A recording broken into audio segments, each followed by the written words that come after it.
Le cœur du millionnaire s'arrêta presque quand il vit une petite fille avec la même tache de naissance qu'il portait sur son bras depuis l'enfance. D'une voix tremblante, il demanda « De qui es-tu la fille ?» La réponse qu'il entendit le secoua jusqu'aux fondations et ramena le passé avec toute sa force. Rodrigo n'avait jamais été particulièrement friand des événements caritatifs. Ce n'était pas qu'il s'en moquait, il aidait même beaucoup en coulisses. Mais de tels événements, avec des photographes et des gens cherchant à se montrer, le mettaient mal à l'aise. Néanmoins, ce samedi-là, il y alla. L'invitation venait de l'Institut Svezavtra, une ONG qui aidait les enfants nécessiteux dans le sud de Sao Paulo. Il avait fait un don important le mois précédent, et on lui avait insisté pour qu'il vienne voir personnellement où l'argent allait.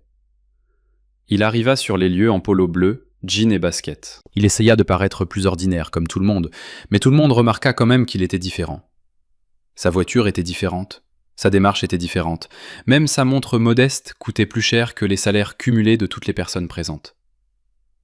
L'endroit était une simple école, rénovée à la hâte pour la rendre présentable. Des jouets étaient éparpillés dans la cour, des volontaires distribuaient des hot-dogs, du pop-corn et des sodas. La musique pour enfants jouait trop fort. Rodrigo se sentit maladroit, sourit du coin de la bouche, serra des mains, prit des photos avec quelques enfants, voulut partir rapidement, mais fit semblant d'être à l'aise.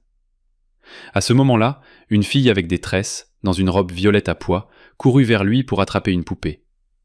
Il tendit la main pour lui donner le jouet. Mais quand elle le prit et se détourna, Rodrigo s'arrêta. Le temps sembla s'arrêter pendant quelques secondes. Il fixa intensément le bras gauche de la fille. Il y avait une tache de naissance, petite, ronde, juste en dessous de son épaule. Elle était exactement comme la sienne. Rodrigo recula d'un pas, ressentit un frisson dans l'estomac et un léger vertige. Il regarda sa tache de naissance sur sa main, puis celle de la fille. Elle était là, tout aussi claire. Il était sous le choc. La fille ne le remarqua même pas. Elle s'enfuit en riant, avec la poupée, appelant une femme assise sur un banc à proximité. Rodrigo, sans réfléchir, les suivit. S'approchant, il observa de loin. La femme que la fille appelait semblait fatiguée, un peu déprimée. Elle avait une trentaine d'années. Elle portait un jean déchiré, un chemisier ample, ses cheveux attachés en un chignon désordonné. Elle sourit à sa fille, prit la poupée et ouvrit les bras. Rodrigo était stupéfait. Cela ne pouvait pas être vrai. Cette femme était Carolina. Son cœur battit plus vite, sa gorge se serra. Il resta immobile, ne sachant que faire. Plus de 7 ans s'étaient écoulés depuis la dernière fois qu'il l'avait vue. La dernière fois, c'était à l'aéroport quand elle l'avait accompagné à sa porte d'embarquement et lui avait dit « Bonne chance ». Après cela, elle avait disparu sans appel, message ou explication. Il l'avait cherchée, avait essayé de comprendre, s'était même mis en colère pendant un certain temps. Puis il avait ravalé son ressentiment, se disant que c'était du passé. Mais maintenant, le passé était là, à quelques mètres de lui, serrant dans ses bras une fille avec la même tache de naissance que la sienne. Rodrigo s'éloigna lentement, confus. Il avait besoin de respirer. Il prit son téléphone, alla à sa voiture, monta et ferma la porte. Pendant quelques minutes, il resta assis, le front pressé contre le volant. Il ne pouvait pas penser clairement. Sa tête tournait. Cela pouvait-il vraiment être Carolina ? Cette fille pouvait-elle être sa fille ? Non, il secoua la tête. C'est fou, juste une coïncidence. Il y a beaucoup de taches de naissance comme ça. Et si c'était vraiment Carolina, pourquoi ne m'a-t-elle jamais dit ? Pourquoi ne l'a-t-elle pas cherchée ? Pourquoi a-t-elle disparu si soudainement ? Il appela son assistante, Marcella, qui était son bras droit, et lui demanda de tout savoir sur la fille et la femme avec elle. Nom, adresse, tout. Marcella ne posa pas de questions, se contenta de dire « Fais-moi confiance ». Rodrigo raccrocha et regarda de nouveau le bâtiment de l'école. La musique pour enfants jouait toujours, les enfants couraient de long en large. Tout semblait pareil, comme si rien ne s'était passé. Mais pour lui, tout avait changé. Quelque chose n'allait pas. Quelque chose de très important était caché. Et pour la première fois depuis longtemps, Rodrigo sentit qu'il devait connaître la vérité, non par curiosité, mais par un sentiment profond dans sa poitrine qu'il ne pouvait expliquer. Il semblait que le monde avait soudainement tourné à 180 degrés, et il ne l'avait pas remarqué. Et la fille souriait, facilement et doucement, comme Carolina. Peut-être n'était-ce qu'une impression ? Rodrigo se souvenait bien de ce sourire comment il le faisait rire sans effort, comment elle dansait dans la maison sur de la musique forte, et comment il rêvait de l'avenir. Mais surtout, il se souvenait du vide qu'il avait ressenti quand elle avait disparu. Pendant ce temps, le nom de la fille était Anna Louia. Il entendit quelqu'un l'appeler ainsi. Elle jouait calmement, ignorant que sa présence avait bouleversé le monde d'un homme qui ne savait même pas qui elle était.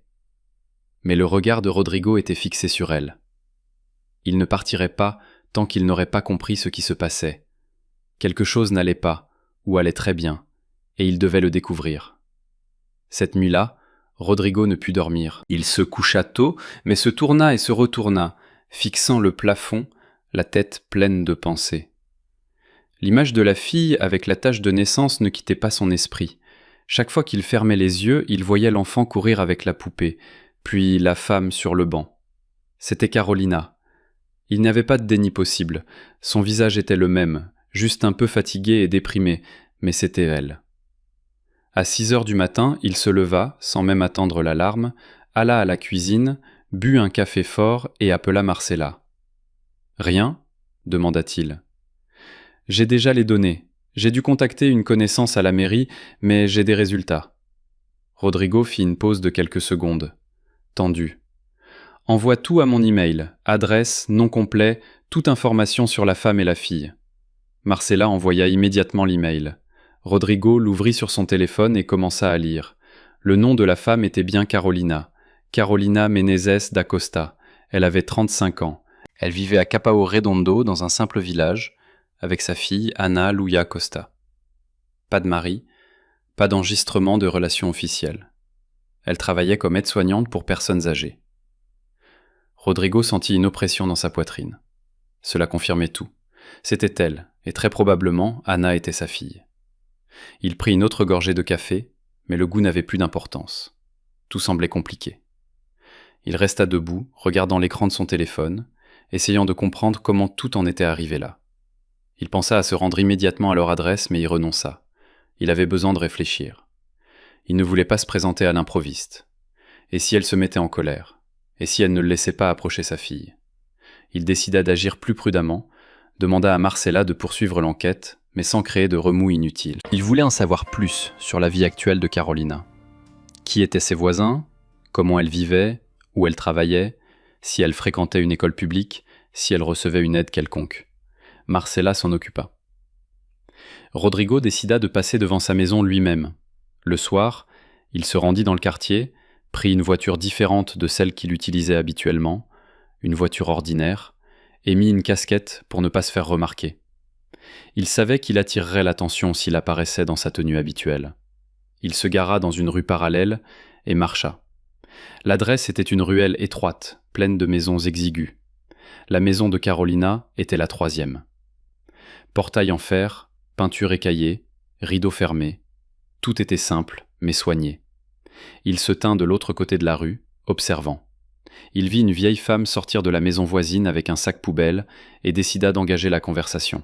« Bonjour, comment allez-vous ? » ?»« Bonjour, mon fils. Vous cherchez quelqu'un ? » ?»« Je cherche la femme qui vit dans cette maison. On dit qu'elle travaille comme aide-soignante. Madame Carolina ? » ?»« Oh oui, Carolina vit là avec sa fille.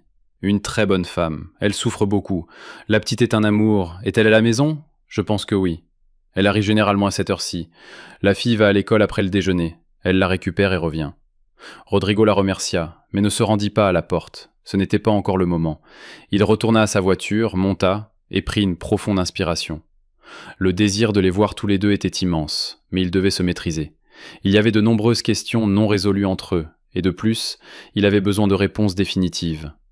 Le lendemain, Marcella apporta plus d'informations, disant que Carolina s'occupait d'une femme âgée dans un appartement du quartier de Saoudé depuis 4 mois. Elle travaillait par quart, gagnait peu, avait abandonné l'école et avait du mal à payer le loyer. Elle n'avait pas de proches parents, seulement sa sœur, Claudia Mezes, avec qui elle communiquait à peine. « Et cette Claudia ?» demanda Rodrigo. « Il semble qu'elles aient eu une grosse dispute. Il y a eu un conflit dans le passé. La raison n'a pas pu être déterminée, mais la relation est très mauvaise. » Rodrigo nota le nom de la sœur. Quelque chose en lui tirait déjà la sonnette d'alarme. Il ne savait pas pourquoi, mais le nom de cette femme sonnait mal. Les jours suivants, Rodrigo surveilla silencieusement la situation, demandant à Marcella de suivre discrètement mais respectueusement Carolina, sans l'approcher ni l'effrayer. Il voulait connaître sa routine quotidienne. Marcella décrivit ses journées de semaine comme occupées et épuisantes. Carolina emmenait sa fille à l'école, allait travailler, récupérait la fille, puis s'arrêtait dans un magasin et rentrait chez elle. La vie était difficile, sans luxe ni soutien. « Il semble qu'elle soit malade », nota Marcella. « Comment ça ? Parfois elle boite, marche lentement, tient son ventre, peut-être de la douleur ou de la fatigue, mais elle a l'air mal en point. » Rodrigo sentit son estomac se serrer. Cela ne pouvait être ignoré. Si elle était malade, elle avait besoin d'aide, mais il ne savait pas encore comment l'offrir sans envahir sa vie privée. Le plus important, il devait connaître la vérité sur Anna. Il décida de faire ce qu'il avait toujours évité, attendre. Ce n'était pas encore le moment d'apparaître, mais la décision était prise. Il voulait aider Carolina, se rapprocher d'Anna. Il avait juste besoin de trouver la bonne façon de ne pas tout gâcher. Et au fond, il voulait comprendre pourquoi Carolina ne l'avait jamais cherché. La réponse, peut-être, était plus proche qu'il ne le pensait, beaucoup plus proche qu'il n'aurait pu l'imaginer. Rodrigo ne s'attardait jamais sur le passé, du moins c'est ce qu'il disait à tout le monde. Il allait de l'avant, fixait des objectifs et les atteignait les uns après les autres. Mais maintenant, tout était différent. Il semblait que quelque chose qu'il avait enfoui profondément en lui revenait avec toute sa force, sans avertissement, et il ne savait pas quoi en faire. Lors d'une réunion au bureau où 4 partenaires discutaient des chiffres de l'entreprise et des plans d'expansion, ses pensées étaient ailleurs. Il se souvenait de Carolina, l'odeur de ses cheveux, comment elle dormait avec ses pieds froids pressés contre lui, les blagues qu'eux seuls comprenaient. La dernière nuit ensemble, avant le voyage, elle était allongée sur le canapé, sa tête sur ses genoux. Ils riaient tous les deux d'un film stupide. Puis il se souvint du jour des adieux à l'aéroport. Elle tenait son sac à dos, les yeux pleins de larmes, essayant de paraître forte. « Va et réalise tout, dit-elle. Profite de chaque seconde. Tu m'attendras ? » « Oui, bien sûr que je t'attendrai. » Mais elle n'attendit pas. Rodrigo revint de son voyage après 3 mois. Appela, envoya des messages, chercha sur tous les réseaux sociaux. Rien. Elle avait disparu, littéralement évanouie. Il était même allé à son ancien appartement, mais quelqu'un d'autre y vivait. Il était allé à son travail. On lui dit qu'elle avait démissionné. Tout avait disparu sans explication, sans mots, sans avertissement. Cela le blessa profondément. Il était en colère, se sentait rejeté et trompé. Il essaya d'oublier pendant longtemps, s'immergea dans le travail, sortit avec d'autres femmes, voyagea, fit semblant que tout allait bien. Mais la vérité était qu'il n'avait jamais compris ce qui s'était passé et ne l'avait jamais accepté. Maintenant, après tant d'années, la vie l'avait remise sur son chemin, avec un enfant à ses côtés, une fille qui pouvait être sa fille, avec la même tâche de naissance. Cela ne pouvait pas être une coïncidence. Mais pourquoi ne lui avait-elle jamais dit ? Rodrigo quitta le bâtiment de l'entreprise tard le soir, monta dans sa voiture et conduisit sans réfléchir. Il se rendit directement à l'adresse que Marcella lui avait donnée. Son cœur battait la chamade. Il ne savait pas s'il était en colère, anxieux ou nerveux. Probablement tout à la fois. Il gara sa voiture dans une rue voisine, sortit et marcha. Il commençait à faire nuit, les lumières s'allumaient dans les maisons. Le portail de la maison de Carolina était légèrement entrouvert. Il se tenait dehors, respirant profondément, pensa à rebrousser chemin, mais quelque chose le poussa en avant. Il frappa hésitamment à la porte. Elle s'ouvrit lentement. C'était elle. Carolina le regarda et se figea, ne disant rien, juste les yeux écarquillés comme si elle avait vu un fantôme. Rodrigo se figea aussi pendant quelques secondes. Aucun d'eux ne dit un mot. C'était un de ces silences lourds qui en disent plus que des mots. « Bonjour, dit-il doucement. J'ai besoin de te parler. » Elle cligna lentement des yeux, recula d'un pas et s'écarta pour qu'il entre, sans un mot. La maison était simple, soignée. Une petite pièce avec un canapé usé, une télévision sur une vieille armoire, des jouets dans le coin. Rodrigo entra prudemment, regardant autour de lui.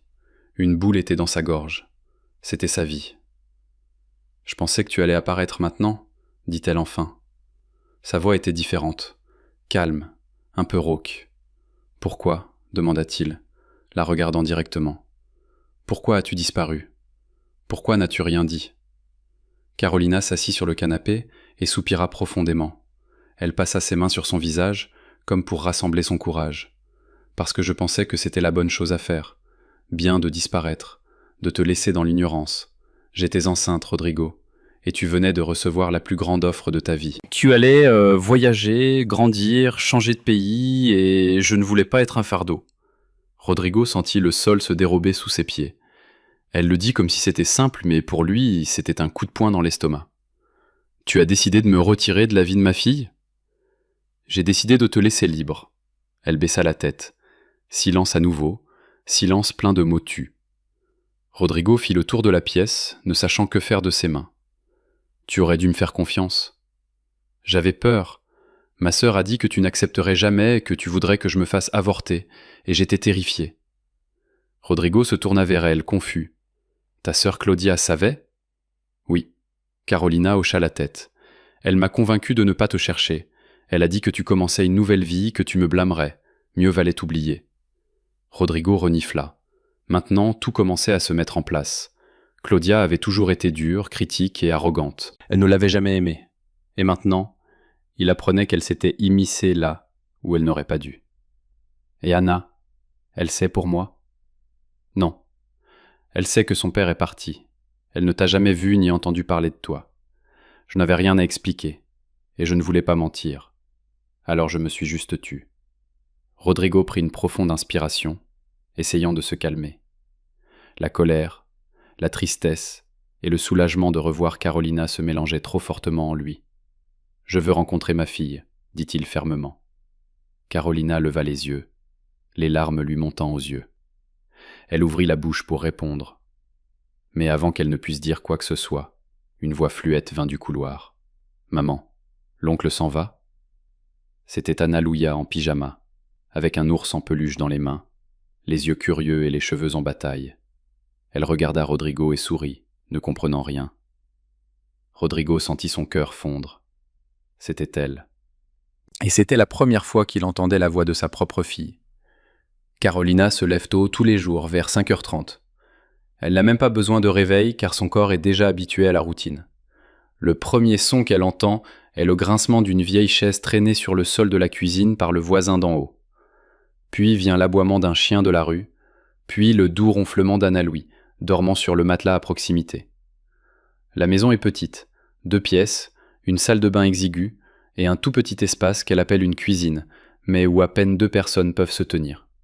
Le loyer lui prend plus de la moitié de ses revenus, mais c'est tout ce qu'elle a. L'essentiel est qu'Anna ait un endroit où dormir, où jouer, où vivre en sécurité. Carolina se lève lentement car ces derniers mois, elle ressent des douleurs étranges, de fortes crampes d'estomac, un malaise constant qui va et vient. Mais elle repousse. Pour l'instant, elle ne peut pas se permettre d'être malade. Elle ne peut pas s'arrêter. Elle se lave rapidement, attache ses cheveux en chignon, enfile son pull habituel et son jean déchiré, prépare du lait chaud pour Anna, cache un mot avec des mots chaleureux dans sa boîte à lunch et réveille sa fille avec des baisers sur le visage. « Bonjour, petite fleur. L'heure de se lever. » Elle ouvre lentement les yeux, sourit et s'étire. Les 2 premières minutes de la journée sont toujours comme ça, calmes, tendres, presque magiques. Carolina s'accroche fermement à ces moments. Il lui donne la force de continuer. Après avoir déposé sa fille à l'école, Carolina prend 2 bus pour se rendre à la maison où elle travaille, s'occupant de Madame Azira, une femme de 83 ans, têtue, grincheuse et excentrique. Le travail n'est pas facile. Madame Azira entend à peine, se plaint tout le temps et exige de l'attention. Carolina nettoie la maison, la baigne, prépare le déjeuner, surveille ses médicaments et écoute des histoires répétitives sur l'époque où elle était enseignante. « Tu ressembles à ma petite fille, tu sais ? Mais ma petite fille ne me rend jamais visite. » Elle dit cela au moins 3 fois par semaine. Carolina sourit même sans en avoir envie, sa tête est lourde. Parfois, au milieu du travail, elle a de très forts vertiges et doit s'asseoir quelques minutes. Elle fait semblant que tout va bien. Si elle en parle à quelqu'un, elle risque de perdre son emploi et elle ne peut pas se le permettre. Elle part vers 16h, déjà avec un corps endolori, et commence son chemin du retour. Parfois, elle achète du pain en chemin si elle a de la monnaie. Les autres jours, elle improvise le dîner avec ce qu'il y a à la maison. Pâte aux œufs, riz aux saucisses, n'importe quoi pour satisfaire leur faim. Anna rentre de l'école énergique, racontant les histoires de la journée. Carolina essaie d'écouter attentivement, mais il y a des jours où ses pensées s'éloignent. À la facture d'électricité impayée, aux tentatives infructueuses de programmer un bilan de santé, à la douleur qui ne s'en va pas, à l'anxiété de l'avenir. En fin de journée, après une douche et un dîner simple, elles s'allongent toutes les deux sur le matelas qu'elles partagent. Elle adore s'endormir blottie contre sa mère. Carolina ferme les yeux, mais le sommeil ne vient pas facilement. Elle pense à ce qui se passera si elle ne peut plus travailler un jour. Elle essaie d'imaginer un avenir meilleur pour sa fille, bien que le sien devienne de plus en plus incertain. Et maintenant, avec le retour de Rodrigo dans leur vie, tout est devenu encore plus compliqué. Elle ne sait pas quoi faire. Elle l'aime toujours au fond, malgré tout. Malgré des années de séparation et de douleur. Mais la peur crie le plus fort. La peur d'être trompée, de perdre le contrôle, de se donner à nouveau et de tout voir s'effondrer, est la plus grande peur que Anna souffre. Carolina est fatiguée, mais ce n'est pas seulement de la fatigue physique, c'est une lassitude qui s'accumule à l'intérieur, lui alourdit les yeux, lui serre la poitrine. Ce genre d'épuisement ne disparaît pas avec le sommeil, mais ne disparaît que lorsque la vie change vraiment. Elle n'en parle à personne. Sa sœur Claudia, qui pourrait la soutenir, la condamne constamment. Elle n'apparaît que pour donner des conseils, se plaindre, signaler des erreurs. Elle n'a jamais demandé si de l'aide était nécessaire, ne l'a jamais offerte. Quand Carolina est tombée enceinte de Diana, Claudia a été la première à dire qu'elle le regretterait, qu'elle élèverait sa fille seule, sans soutien ni avenir, qu'elle deviendrait une mère négligée. Tels furent ses mots. Carolina garde tout cela pour elle, ravale sa fierté, cache sa tristesse et tient bon chaque jour. Pour Anna, elle fait tout. Elle ne sait toujours pas quoi faire avec Rodrigo. Il a dit qu'il voulait rencontrer sa fille, qu'il voulait faire partie de sa vie, et elle le croit, mais en même temps elle a peur. Peur qu'il ne s'approche que par impulsion et reparte. Peur qu'Anna s'attache et souffre. Peur d'ouvrir son cœur et d'être à nouveau blessée. Au fond, Carolina veut croire que tout peut s'améliorer, mais c'est difficile. La vie lui a appris à ne pas trop attendre, à vivre modestement, à sourire même quand tout fait mal. Et maintenant, avec cette douleur persistante et le bilan de santé qu'elle n'a toujours pas pu obtenir, tout est devenu encore plus urgent et difficile. Elle veut juste respirer paisiblement, veut du temps sans peur, sans douleur, sans incertitude. Mais pour l'instant, elle a qu'une pile de factures à payer, une belle fille qui a complètement besoin d'elle, et un cœur plein du passé qui bat plus fort chaque fois qu'elle se souvient des yeux de Rodrigo regardant Anna, comme s'il connaissait déjà la vérité. Rodrigo pensa à Carolina toute la journée, essaya de travailler, de gérer les affaires du bureau, mais tout semblait insignifiant. Il ne pouvait penser qu'à elle et à la fille Anna. Son apparition l'avait personnellement secoué d'une manière inattendue. Il semblait qu'une énorme partie de sa vie qui avait toujours manqué était soudainement apparue de nulle part et était juste là, avec des yeux curieux, un sourire timide et une tache de naissance sur son bras, exactement comme la sienne. Il passa des heures à réfléchir à la façon de les approcher. Il ne voulait pas paraître fou, ne voulait pas effrayer Carolina, mais il ne pouvait pas non plus faire semblant que rien ne se passait. Il avait besoin de lui parler à nouveau, de comprendre la situation, et au fond, il avait besoin d'elle plus qu'il ne voulait l'admettre. En fin de journée, il monta dans sa voiture et conduisit. Il ne l'avait pas prévenu, il conduisit juste. Il gara sa voiture dans une rue voisine, remonta la capuche de sa veste et sortit. Le ciel était couvert. Un vent froid du soir mordait son visage. Il marchait lentement, son cœur battant, sa tête tournant. Quand il approcha de la maison, il hésita. Le portail était de nouveau légèrement entr'ouvert, une lumière était allumée dans le salon. Il entendit le son de la télévision et des rires d'enfants à l'intérieur, les rires de sa fille. Il prit une profonde inspiration et cette fois frappa plus fort. Carolina ouvrit la porte. Cette fois, elle n'avait pas peur. Il semblait qu'elle l'attendait. « Bonjour, bonjour, puis-je entrer ?» Elle réfléchit une seconde, mais ouvrit le portail. Anna regarde des dessins animés. Il ne reste que quelques minutes. Rodrigo entra, regardant autour de lui. Tout était comme la première fois, mais avec un sentiment différent. Maintenant, il était complètement là. Il reconnut ce qu'il ressentait et ce qu'il devait dire. « Je ne peux pas faire comme si rien ne s'était passé. De voir cette fille, de te voir. » Carolina croisa les bras, appuyée contre le mur. « Rodrigo, Anna est tout pour moi, c'est ma vie. J'ai fait ce que je pensais être juste à l'époque. Je ne savais pas comment tu réagirais. Je ne savais même pas si tu voudrais ça dans ta vie. Pourquoi ne m'as-tu pas donné la chance de choisir ?» Elle baissa la tête. Pendant quelques secondes, seul le son de la télévision de l'autre pièce se fit entendre. « J'avais peur, juste peur. Peur que tu disparaisses. Peur que tu apparaisses et que tu t'évanouisses à nouveau. Peur de la confondre, de faire du mal à Anna.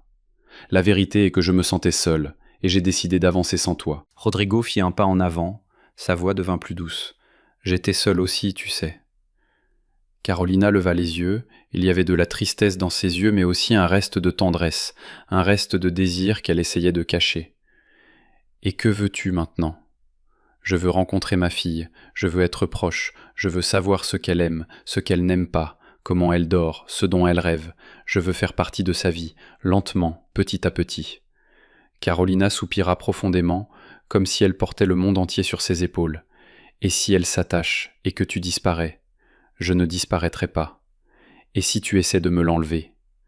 Rodrigo se tut, cela faisait mal, mais il comprenait. Elle avait vraiment peur. C'était une peur qui ne pouvait être dissipée par une belle phrase. C'était quelque chose que seul le temps pouvait changer. Je ne suis pas venu pour te prendre quoi que ce soit. Je suis venu pour ajouter. Je ne sais même pas comment être père, mais je veux essayer. À ce moment-là, Anna sortit dans le couloir. Ses cheveux étaient attachés n'importe comment. Dans ses mains, elle tenait un cahier de dessin. Elle s'arrêta en voyant Rodrigo. « Salut, oncle. »« Salut, Anna », répondit-il avec un sourire, essayant de cacher ses émotions. « Tu resteras pour voir mon dessin ?» Carolina se tendit, mais Rodrigo répondit sans hésitation. « Si maman le permet, je resterai. » Anna regarda sa mère, attendant une réponse comme si c'était la chose la plus importante au monde. Carolina hésita, mais pour la première fois depuis de nombreuses années, elle dit « Oui, tu peux lui montrer, ma chérie. » La fille courut vers le canapé, s'assit et ouvrit le cahier. Rodrigo s'assit à côté d'elle et commença à regarder les dessins tandis qu'elle expliquait chacun d'eux. L'un était un château, un autre avec un chien ailé, le troisième une famille. « C'est moi, maman. Et c'est le papa que j'ai inventé parce que tout le monde à l'école dessine une maman et un papa, alors j'ai inventé le mien. » Rodrigo déglutit. Carolina se détourna et fit semblant de chercher quelque chose dans la cuisine, mais ses yeux se remplirent de larmes. « Puis-je me dessiner aussi ?» demanda-t-il, montrant la feuille. Anna sourit. « Tu peux. Tu seras mon papa imaginaire ?» Rodrigo sourit en retour. « Qui sait ?» Elle lui donna un crayon, et il dessina un bonhomme bâton à côté de la fille. Il lui donna même un nom, Rodpa. Anna rit. Carolina resta debout, les regardant. Cette scène était légère et belle, mais en même temps douloureuse. C'était tout ce qu'elle avait toujours voulu, mais n'avait jamais pensé obtenir. Rodrigo à côté de sa fille. Elle ne savait pas si elle devait s'autoriser cela, mais pour la première fois depuis de nombreuses années, elle sentit une étincelle d'espoir, même une petite. Rodrigo passa les jours suivants à essayer de donner un sens à tout cela. Parfois, il se réveillait le cœur battant, pensant que ce n'était qu'un étrange rêve. Parfois, il se surprenait à sourire au milieu de la journée, se souvenant comment Anna montrait fièrement ses dessins. Mais il y avait aussi des heures de silence où les questions l'accablaient. Et s'il se trompe ? Et si elle n'est pas sa fille ? Et si ce n'est qu'une terrible coïncidence, un cruel coup du destin ? Il comprit qu'il avait besoin de certitude. Pour lui-même, pour Carolina, mais surtout pour Anna. Il ne pouvait pas entrer dans la vie de la fille avec des doutes, ne pouvait pas apparaître, construire un lien, puis découvrir que tout était un mensonge. Le soir, il appela Carolina. Sa voix semblait fatiguée et lointaine. « Tu vas bien ?» demanda-t-il. « Oui, un peu de douleur, mais j'ai déjà un rendez-vous chez le médecin. Tout est sous contrôle. » Rodrigo hésita une seconde. « Je voulais te demander quelque chose. Dis-moi, un test ADN. » Le silence à l'autre bout fut lourd. Il semblait que la connexion avait été perdue. « Ce n'est pas que je ne te crois pas, » tenta-t-il d'expliquer. « C'est juste trop. J'ai besoin de certitude, de clarté. Elle le mérite. » « Je comprends, dit-elle après quelques secondes. Je ne voulais juste pas que ce soit quelque chose de froid, comme un morceau de papier avec un résultat. Mais si ça te donne la paix, d'accord. » Rodrigo la remercia. Le lendemain, il s'occupa lui-même des arrangements. Il appela une clinique fiable, réserva le test et informa Carolina. Elle dit qu'elle expliquerait à Anna que c'était juste un bilan de santé, une simple procédure pour vérifier sa santé. Le jour du test, Rodrigo arriva tôt, nerveux, tripotant son téléphone, essayant de paraître calme. Quand Carolina et Anna arrivèrent, il se leva. La fille courut joyeusement vers lui. « On fait le test ensemble ?»« Oui, ma chérie. Rapide et simple. » Ils entrèrent ensemble dans la pièce. L'infirmière était amicale et expliqua tout en détail. D'abord, la salive d'Anna fut prélevée, puis celle de Rodrigo. Carolina regardait, les bras croisés, avec une expression sérieuse. Elle n'avait pas l'air en colère, mais elle n'était pas détendue non plus. « Combien de temps cela prendra-t-il » demanda-t-elle. « 3 jours ouvrables, » répondit l'infirmière. En sortant, Anna leur tint les 2 mains, une de chaque côté, et rebondit entre eux comme une famille normale allant manger une glace. Rodrigo regarda Carolina, elle détourna le regard.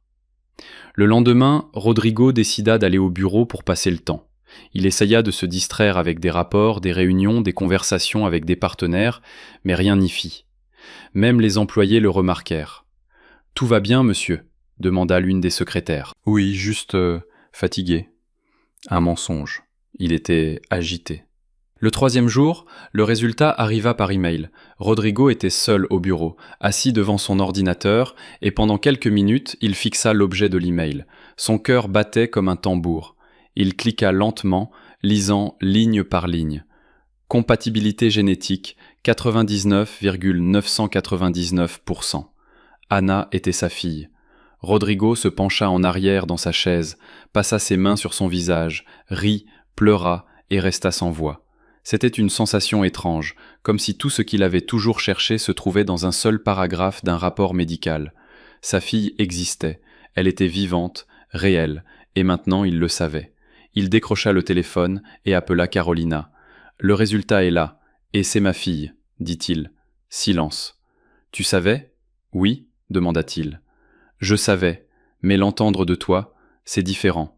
Je suis là, Carolina, prêt. » « Pourquoi ?»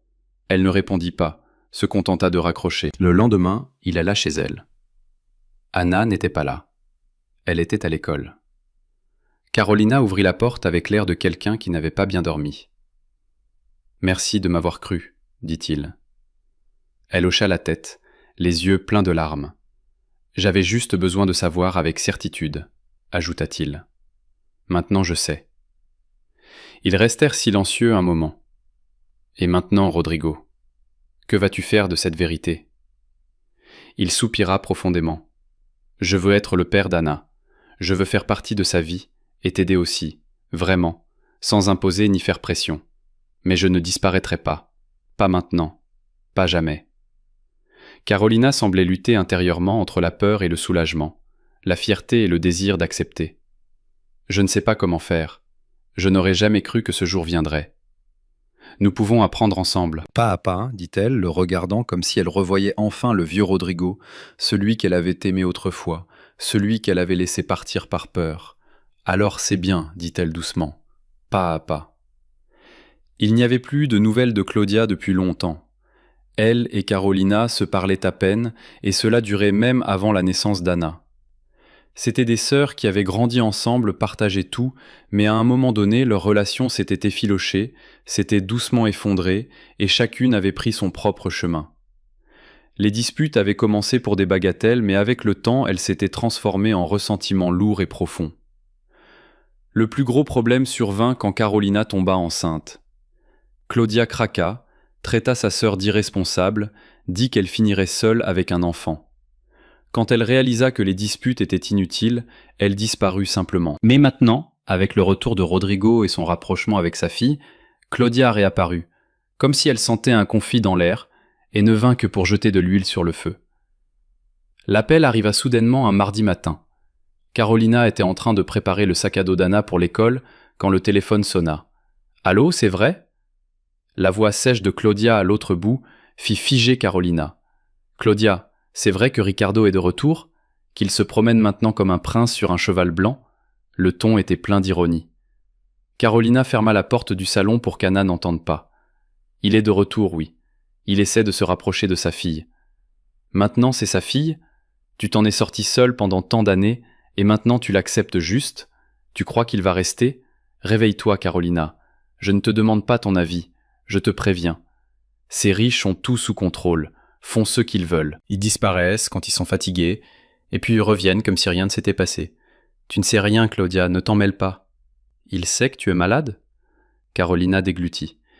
J'ai entendu le voisin. Tania a dit qu'elle t'avait vu presque tomber dans la rue la semaine dernière. Elle a dit que tu étais pâle, faible, et maintenant ce type entre dans ta vie. Il n'y entre pas, il essaie d'aider. Tu as toujours été naïve, tu as cru que les gens te sauveraient. Mais regarde ta vie, regarde où tu en es maintenant. Carolina resta silencieuse, cela faisait mal. Claudia savait où frapper. Mêle-toi de tes affaires, dit-elle à la fin, essayant d'avoir l'air ferme. Je le ferai, mais s'il te fait du mal à nouveau, ne viens pas pleurer sur mon épaule. Et aussi, je vais tout savoir sur lui.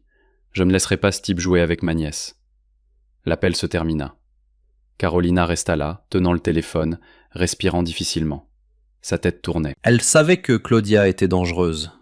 Elle l'avait toujours été. Non pas physiquement, mais avec des mots et des actions. Claudia savait manipuler, monter les gens les uns contre les autres. Et le pire, c'est qu'elle aimait ça. Ce soir-là, Rodrigo vint rendre visite à Anna. Carolina ne mentionna pas l'appel, ne voulant pas gâcher le moment. La fille était heureuse, montrant fièrement un nouveau dessin avec la lettre R dans le coin. Il représentait un bonhomme bâton en costume à côté d'une fille dans une robe colorée. Ils étaient au parc. Après qu'Anna se fut endormie, ils s'assirent dans la cuisine en buvant du café. « Tu vas bien » demanda-t-il. « Juste un peu fatigué » répondit-elle. Rodrigo sentit que quelque chose n'allait pas mais n'insista pas. Il apprenait encore à interagir avec cette nouvelle version de Carolina, plus fermée et méfiante. Le lendemain, Claudia vint sans prévenir. Elle frappa tôt le matin avec un visage sombre. Ses cheveux étaient attachés, un cahier dans les mains. « Je suis venue parler », dit-elle, entrant sans invitation. Carolina essaya de rester calme.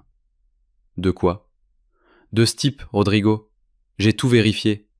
Je sais qui il est, ce qu'il fait, où il travaille. J'ai vu des articles, son entreprise, la taille de sa société, l'appartement luxueux où il vit, et qu'il est fiancé à une femme nommée Fernanda. Tu savais ?» Carolina se figea. « Non, je ne savais pas. Tu plaisantes ?»« Non, j'ai même trouvé des photos. Il est avec elle au dîner, dans des interviews. Tu penses que ce type va tout abandonner pour une vie ici avec toi, avec un enfant ?» Un trou sembla se former dans la poitrine de Carolina. Il a dit qu'il était seul. Les hommes disent n'importe quoi pour obtenir ce qu'ils veulent. Ça a toujours été comme ça. Et toi, comme toujours, tu crois qu'il a changé.